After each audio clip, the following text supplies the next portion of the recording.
23, 39.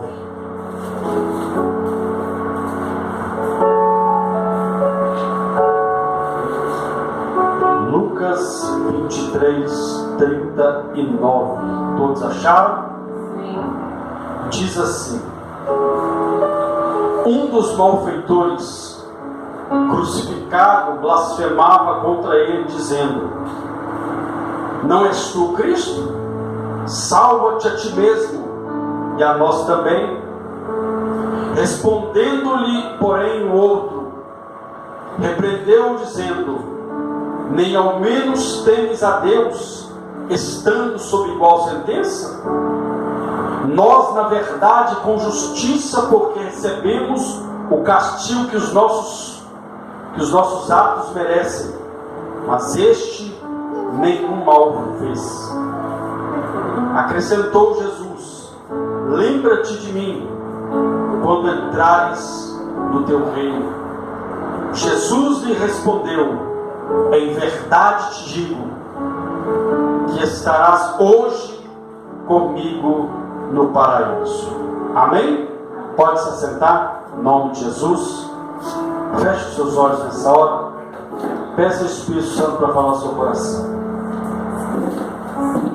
Santo Deus e eterno Pai, Deus, eis aqui o teu povo, eis aqui a tua igreja.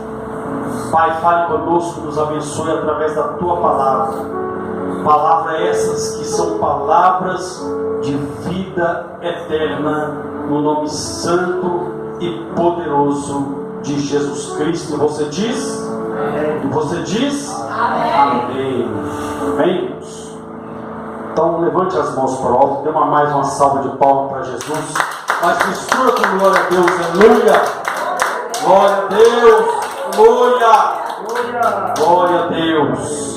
Irmãos, nós lemos aqui um texto que vem de encontro ao que nós vamos daqui a pouco participar da Santa Ceia do Senhor. Paulo, ao servir a ceia, disse: este é o corpo de Cristo, se referindo ao pão, e este cálice é o sangue da nova e eterna aliança, se referindo ao sangue de Jesus. Esse texto que acabei de ler é um texto que fala antes da morte do nosso Senhor. E a Bíblia fala que Jesus, ele foi açoitado, ele foi esbofeteado. Em alguns textos fala que arrancaram a sua barba com as mãos. Enfim, sofreu todo tipo de atrocidade. Foi tratado como um malfeitor. E a Bíblia diz então que dão uma cruz para ele carregar, e antes de dar uma cruz, deram a ele uma coroa de espinhos, cravaram uma coroa de espinhos na sua cabeça. Espinhos esses que, segundo os historiadores, era quase cerca de 3 centímetros cada espinho. E a cada passo o sangue ia se esvaindo. E a Bíblia diz então que Jesus é pregado numa cruz no Monte Gólgota.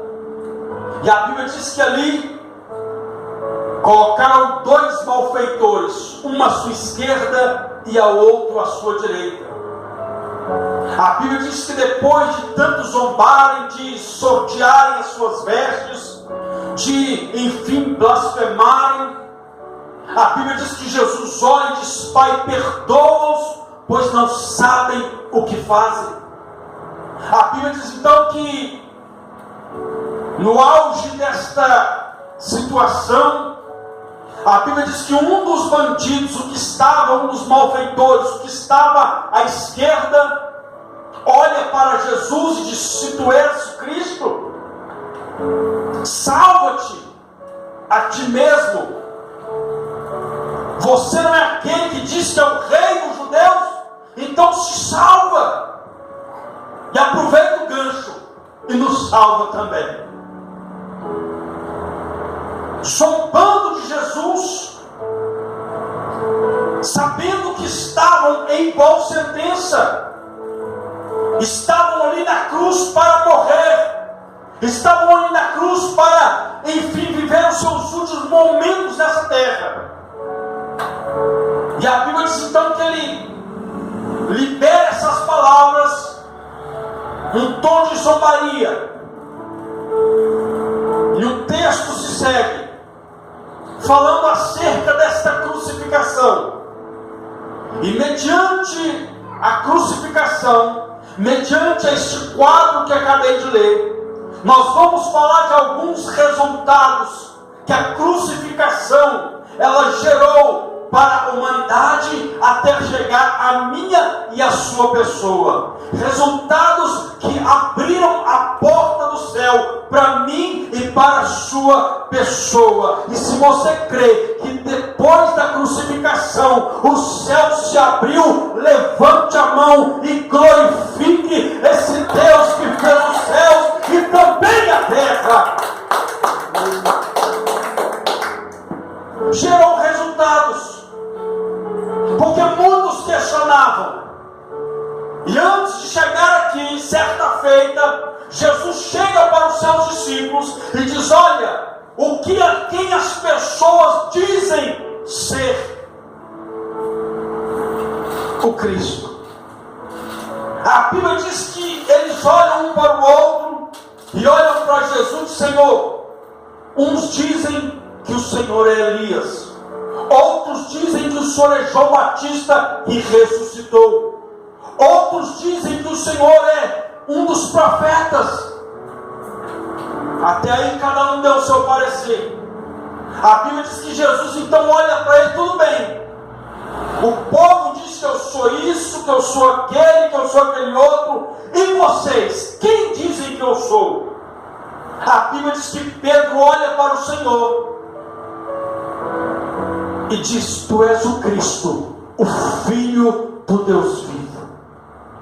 A Bíblia diz que Jesus olha para ele: bem-aventurado és tu, Bajonas, porque não foi carne nem sangue que revelou, mas foi o meu Pai que está nos céus.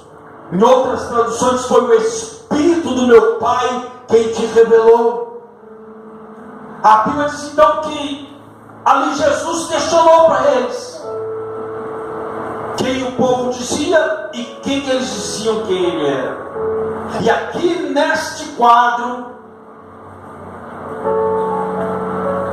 este malfeitor da esquerda diz: se tu és o Cristo, ou seja, você não é o Cristo, você não é aquele que curou, que libertou, que enfim deu vista aos cegos, que ressuscitou mortos. E aí? Tu não és o Cristo, então tira a gente daqui, tira você e tira a gente daqui. O primeiro resultado que a crucificação gerou para a humanidade, e para mim e para a sua vida, ela gerou o verdadeiro conhecimento de quem era Jesus. De quem era Jesus. Porque diz: tu não és o Cristo, o enviado. Ou seja, questionando se ele era realmente o Cristo. Mas em contrapartida, o outro que estava à direita tinha convicção, certeza de que aquele era o Cristo, o enviado de Deus. Então a crucificação gerou na minha e na sua vida um verdadeiro conhecimento de quem é a pessoa de Jesus. A Bíblia diz que no auge da crucificação, a Bíblia diz que o centurião, um homem que outrora também, quem sabe zombou, quem sabe também questionou, quem sabe também teve as suas dúvidas, mas quando ele viu o nosso mestre na cruz, a Bíblia diz que ele olhou para os céus. Depois que a Bíblia diz que o céu se tornou, a terra ficou escura, enfim, houve terremoto, a Bíblia diz que ele olhou para a cruz e disse: verdadeiramente este é o Filho de Deus. E nessa noite, se você crê que você em nome de Jesus conhece que Ele é o verdadeiro Filho de Deus, então aplaude e glorifique esse Deus poderoso. Se você conhece esse Cristo, glória a Deus. mas para conhecer é preciso conviver, para conhecer é preciso caminhar, para conhecer é preciso investigar. É preciso caminhar, é preciso conviver. E quando você caminha, quando você se aproxima, você vai criando intimidade, e isso se torna igual a Ele. A Bíblia diz que Pedro caminhou tanto com Jesus, que chegou um dia que alguém falou: opa, eu te conheço, você andava com ele. Pedro, então, você conhece a história, ele nega ao Senhor, mas mesmo ele negando a pessoa: eu te conheço, você estava com ele, porque o modo de você se vestir parece com ele, o teu palavrear parece com ele. Ou seja, quando você passa a conhecer, quando você passa a conviver, você passa a adquirir características daquela pessoa, e isso mostra que você conhece. Então a cruz gerou um conhecimento de quem é o Cristo. Segundo, a Bíblia diz que respondeu-lhe, porém, o outro, repreendeu, dizendo: nem ao menos temes a Deus, estando sob igual sentença? Ou seja, a crucificação, ela produziu na minha, na sua vida, temor a Deus. Temor a Deus. Uma pessoa que reconhece Jesus, ele teme a Deus. Uma pessoa que conhece quem é o Cristo, ele teme a Deus. Uma pessoa que conhece a Cristo é uma pessoa sábia, porque a Bíblia diz que o temor ao Senhor é o princípio da sabedoria. Então nós temos que temer ao Senhor, temos que reverenciar ao Senhor, temos que, enfim, glorificar o nome dEle. Muitos não temem ao Senhor, e nós estamos vendo o que está acontecendo por aí. Esta semana passada aconteceu, alguém não temeu ao Senhor, não temeu a sua palavra, disse que ia, enfim, interromper o processo da palavra de Deus. Sabe o que aconteceu? O carro que ela estava pegou fogo, porque ninguém zomba de Deus, ninguém zomba do Senhor. Se nós analisarmos a história, muitos homens zombaram do Senhor e não ficaram vivos para contar a história. A Bíblia diz que, a história diz que um homem chamado John Lennon, conhecido como vocalista principal dos Beatles, ele zombou. Ele diz que nós somos mais famosos do que Jesus Cristo. A história diz que um dos seus fãs entrou na sua casa e ele foi alvejado com 3 tiros.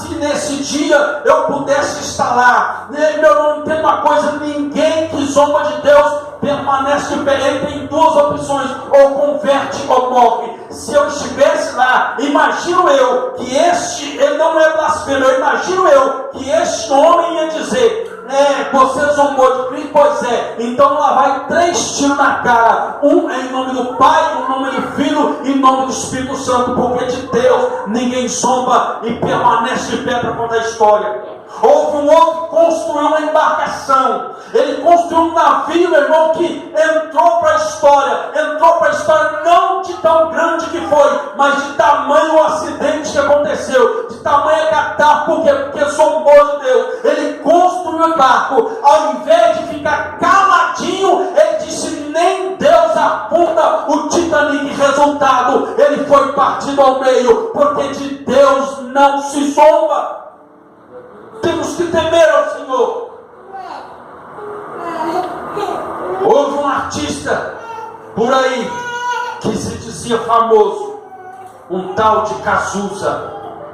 Num dos seus shows, deu um trago de maconha e disse: esse aqui é para Jesus. Morreu de AIDS. Ninguém que zomba de Deus fica vivo para contar história. Ou se converte ou morre.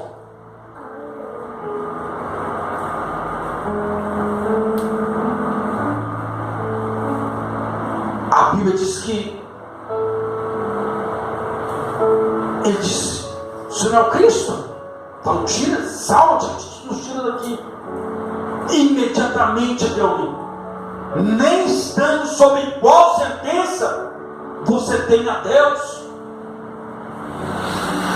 Tem pessoas que estão afundando, nem assim reconhecem a soberania de Deus. Tem pessoas que estão, como diz por aí, deslanchando na vida, conquistando, mas nem assim tem a Deus. Mas uma coisa é certa: o dia que a tempestade chegar, a casa vai cair. Pode construir. Foi o que Jesus disse: olha, aquele que ouve essas palavras, que guarda, que pratica, será comparado a um homem prudente. Quem é prudente sabe quem é o Criador e teme o Criador. A Bíblia diz que Jesus, olha, será comparado ao homem prudente que construiu a sua casa sobre a rocha. Quando se fala de rocha, se fala de Jesus Cristo, a rocha eterna. A Bíblia diz então que Jesus falando que aí ele construiu, veio a tempestade e a casa permaneceu de pé, porque foi construída sobre a rocha. Quando nós tememos ao Senhor, a Bíblia se cumpre na nossa vida, que os que confiam no Senhor são como os montes de Sião, que não se abalam, mas permanecem para sempre. Tudo isso por causa do temor ao Senhor. Aquele ladrão da direita diz: nem assim você teme a Deus. Estamos no mesmo barco, estamos na mesma situação, mas nem assim você teme a Deus. Então ela gerou temor de Deus. Olha o que a Bíblia diz em Provérbios: o temor do Senhor é uma fonte de vida para preservar dos laços da morte. Foi o que eu disse aqui. Os exemplos que dei não temeram a Deus, acabaram morrendo. O temor ao Senhor livra o homem dos laços da morte. O salmista diz: servir ao Senhor com temor. Até para servir a Deus tem que ter temor, meu irmão. A gente não pode fazer de qualquer, tem que ter temor, reverência ao Senhor, entender que Ele é que tem que ser glorificado, entender que a glória é para Ele, entender que em nome de Jesus Cristo, porque dele e por Ele e para Ele são todas as coisas. Temor ao Senhor. Aí a Bíblia diz então que ele continuou. Ele disse: nem ao menos teme a Deus, estando sob igual sentença. Nós, na verdade, com justiça, porque recebemos o castigo que os nossos atos merecem, mas ele nenhum mal fez. Diga a crucificação. Diga a crucificação. Diga a crucificação. Diga produziu conhecimento da lei da semeadura e da nossa posição diante de Deus. Aquele onde nós estamos pagando, estamos debaixo desse ato de justiça por causa dos nossos atos. Ou seja, estamos colhendo aquilo que plantamos. Se nós estamos passando por isso, é porque as nossas atitudes nos trouxeram a cruz. E Ele, o que fez? Não fez mal algum. Mas entenda uma coisa: Jesus veio, derramou seu sangue para nos justificar. Nós somos justificados pelo sangue de Jesus. É por isso que ele disse claramente: o ladrão da direita. Nós, na verdade, com justiça. Com justiça.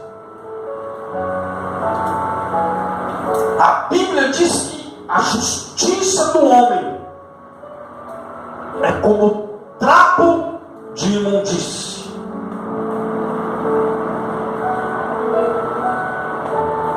A Bíblia diz então que ele entendeu: nós estamos passando por isso por causa da nossa conduta.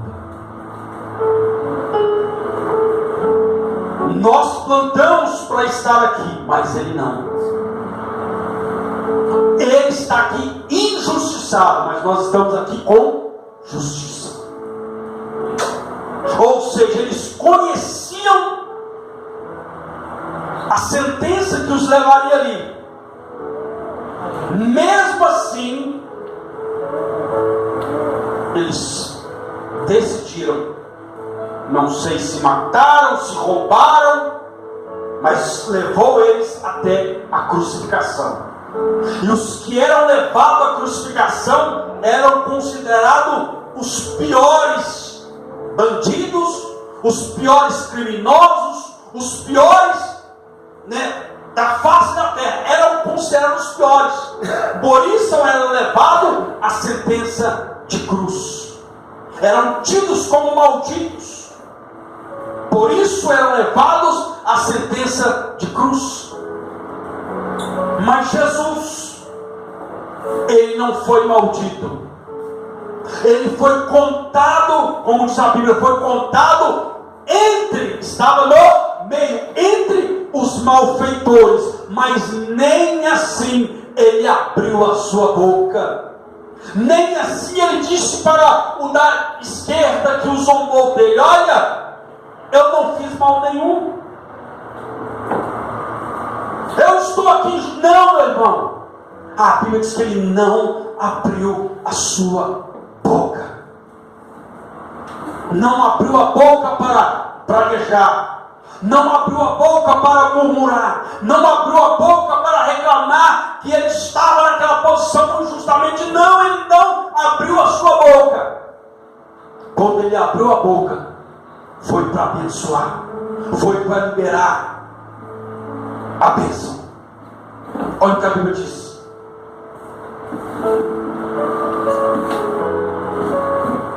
Porque tudo o que o homem semear ou plantar, também isto ele colherá.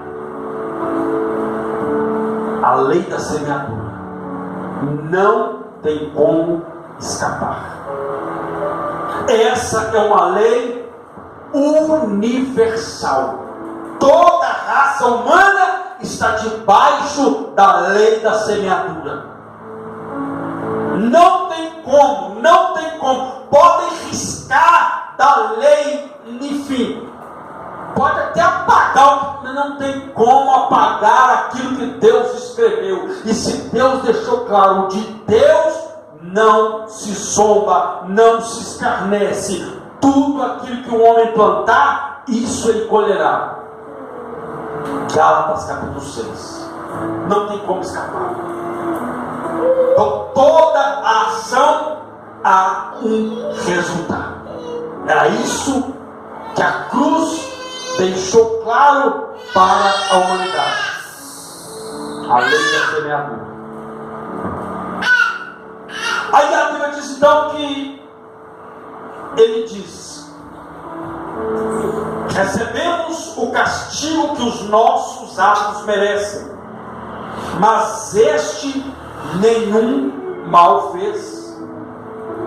E acrescentou, e continuou, e prosseguiu: Jesus, lembra-te de mim quando vieres no teu reino. A crucificação, ela deixou bem claro que ela não pôde vencer o nosso Salvador. Ele disse: Senhor, lembra-te de mim quando vieres no teu reino. É certo, Jesus está voltando. Ele vai buscar a sua igreja. O apóstolo Paulo, ao celebrar a ceia, ele disse as palavras que Jesus instruiu a ele: fazer isto em memória de mim até que eu venha. Jesus está voltando. Alguém vai dizer: pastor, mas eu já ouvi isso desde que eu era pequeno, ainda no ventre da minha mãe, alguém falava que Jesus está voltando. Eu me casei, até hoje Jesus não voltou. Eu já tenho um filho, Jesus não voltou. Eu já tenho neto, Jesus não voltou. Meu irmão, crendo você ou não, Jesus Cristo vai voltar para buscar a sua igreja. A promessa da cruz é essa: eu vou para o Pai, mas eu volto para buscar a minha noiva. É só para quem crê.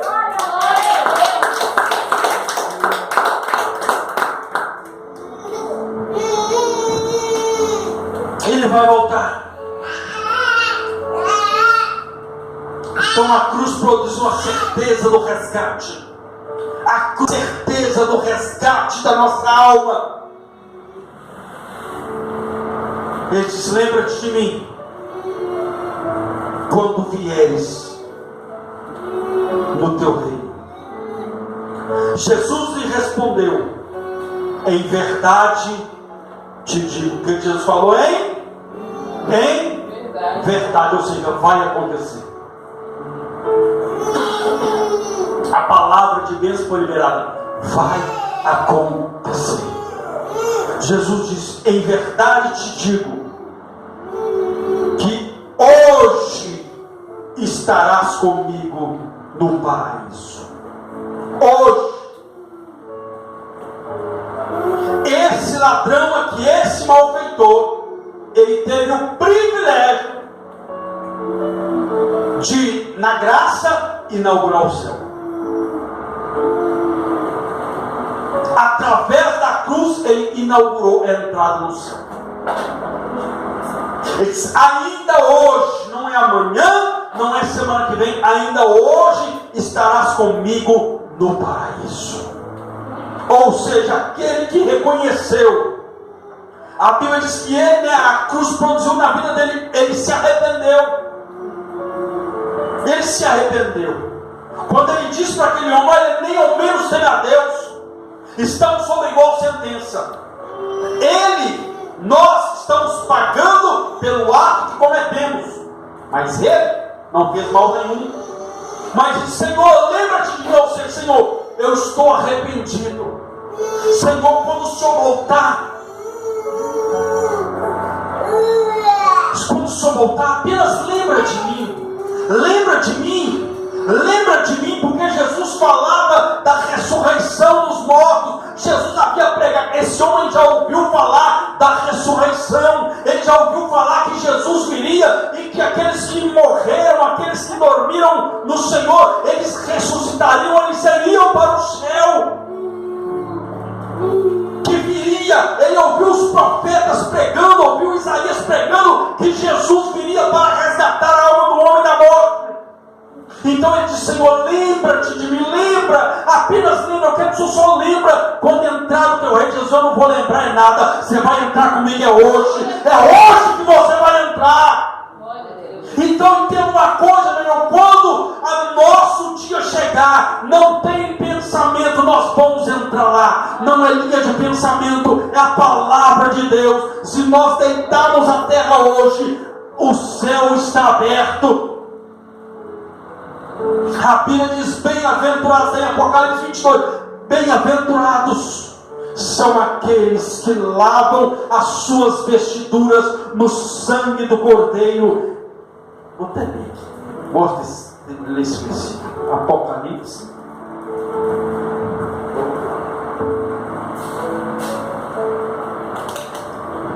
Apocalipse 22, 14, assim, olha.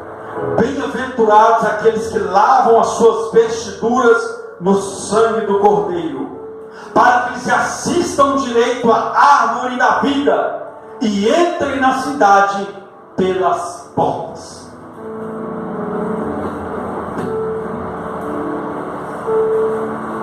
Nós somos lavados pelo sangue de Jesus.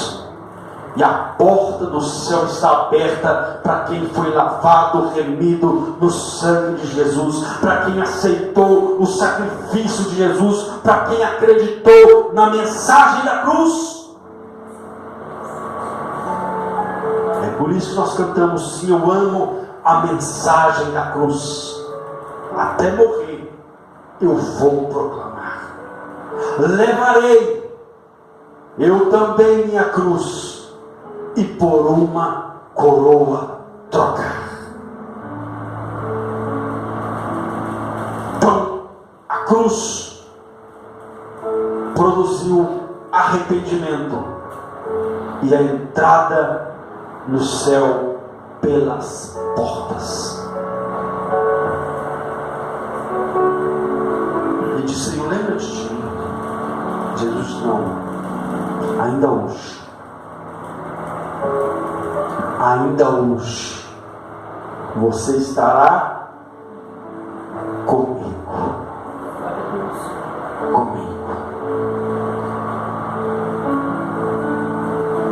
Ainda hoje.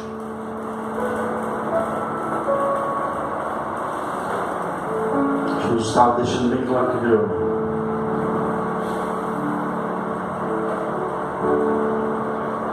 A morte não tem poder sobre mim. E quem está comigo, a morte também não tem poder sobre ele. É por isso que ele nos deu a vida eterna. A cruz gerou na minha e na sua vida o direito legal de entrar no céu. Mas isso mediante o nosso arrependimento. Ele disse: eu imagino ele pensando, né? Eu não queria estar aqui. Eu não queria passar por isso. Eu me arrependo de todos os males que eu fiz. Aí, Senhor, se tiver um jeito, só lembra de mim. Só lembra. Isso não, ainda hoje você estará comigo no paraíso. Ainda hoje nós estaremos juntos no céu. É o que nós estávamos estudando, muitas linhas de pensamento, mas a Bíblia não é complicada. É o homem que pode complicar as coisas. Não existe um lugar reservado para chegar lá, não. É direto para lá.